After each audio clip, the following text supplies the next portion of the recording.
రామాయణం.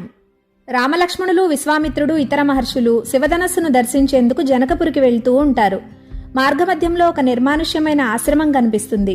ఎలాంటి శుద్ధి సంస్కారాలు లేకుండా దుమ్ము ధూళితో ఒక భయానక వాతావరణంలా కళ్లకు కనిపిస్తుంది, కానీ మనసుకు మాత్రం ఏదో ప్రశాంతత ఉన్నట్టు అనిపిస్తుంది. అది చూసి రాముడు మహర్షిని అడుగుతాడు, ఎవరిది ఈ ఆశ్రమం, ఎందుకిలా ఉంది అని. మహర్షి ఇలా చెప్తారు, అది ఒక విషాద గాథ.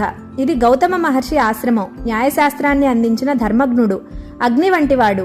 ఆయన భార్య అహల్య మహాసాధ్వి, బ్రహ్మదేవుని కుమార్తె. బ్రహ్మ తాను స్వయంగా తయారు చేసుకున్న అపురూప సౌందర్యవతి.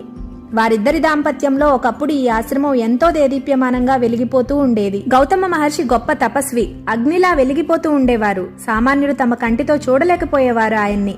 అంతటి తపస్వి. అది చూసి ఇంద్రియాలకు బానిసైన ఇంద్రుడు తన పదవికెక్కడ ముప్పు వస్తుందో అనే భయంతో ఒక దుష్కర్మకు పాల్పడ్డాడు. ఒకరోజు బ్రహ్మముహూర్తంలో గౌతమ మహర్షి గంగానదికి స్నానానికని వెళ్తారు. అది అదునుగా తీసుకుని ఇంద్రుడు కామరూప విద్యలన్నీ తనకు తెలియడంతో గౌతముడిలా వేషం మార్చుకుని అహల్య దగ్గరకు వెళ్తాడు. ఆశ్రమం శుభ్రం చేస్తున్న అహల్య వచ్చింది తన భర్త అనుకుని వెంటనే తిరిగి వచ్చారేమి, నదికి స్నానానికని వెళ్ళి అంటుంది. నీపై మనసైంది అహల్య అంటాడు ఇంద్రుడు. ఇది ఋతుకాలం కాదు, ఈ సమయంలో సంగమం తగదని ధర్మశాస్త్రజ్ఞులైన మీకు తెలుసు కదా అంటుంది. కాముకులకు ఋతుకాలంతో పనిలేదు అహల్య అంటాడు ఇంద్రుడు. అప్పుడు అర్థమవుతుంది అహల్యకు వచ్చింది ఇంద్రుడని. ఇంద్రుడు తన సౌందర్యాన్ని పొగుడుతూ తనంటే ఎంత ఇష్టమో చెప్తూ ఉంటే ఒక దశలో ఇంద్రియాలకు వశమై ఇంద్రునితో సంగమిస్తుంది అహల్య. తృప్తి చెందిన ఇంద్రుడు బయటికి వెళ్లగానే ఎదురుగా గౌతమ మహర్షి అగ్నిలా ప్రకాశిస్తూ నది నుంచి స్నానాదులు ముగించుకుని వస్తూ ఉంటారు. భయంతో వణికిపోతాడు ఇంద్రుడు. గౌతముడు తన తపశ్శక్తితో తన రూపంలో ఉన్న ఇంద్రుణ్ణి చూసి జరిగింది తెలుసుకుని, ఓ ఇంద్ర, నువ్వు చేసిన ఈ దుష్కర్మ మరో చోట జరగకుండా నపుంసకుడు అవుగాక అని శపిస్తాడు.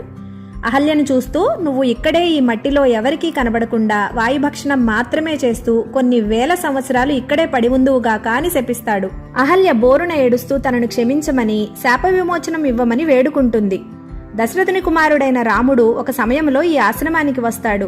ఆయన పాదధూళితో నువ్వు తిరిగి నీ రూపాన్ని పొందుతావు అని, శాపాలు ఇవ్వడం వల్ల తాను పోగొట్టుకున్న తపశ్శక్తిని తిరిగి పొందేందుకు హిమాలయాలకు తపస్సుకు వెళ్లిపోతాడు గౌతమ మహర్షి.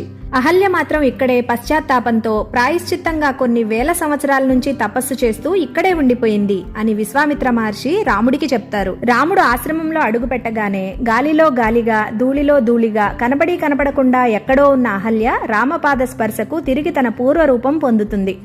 మహాతపస్విని అయిన అహల్య పాదాలకు రామలక్ష్మణులు నమస్కరిస్తారు. ఇంతలో గౌతమ మహర్షి అక్కడికి వస్తారు. అలా అహల్య గౌతములు కలుస్తారు. తర్వాత కథ నెక్స్ట్ వీడియోలో. Thank you.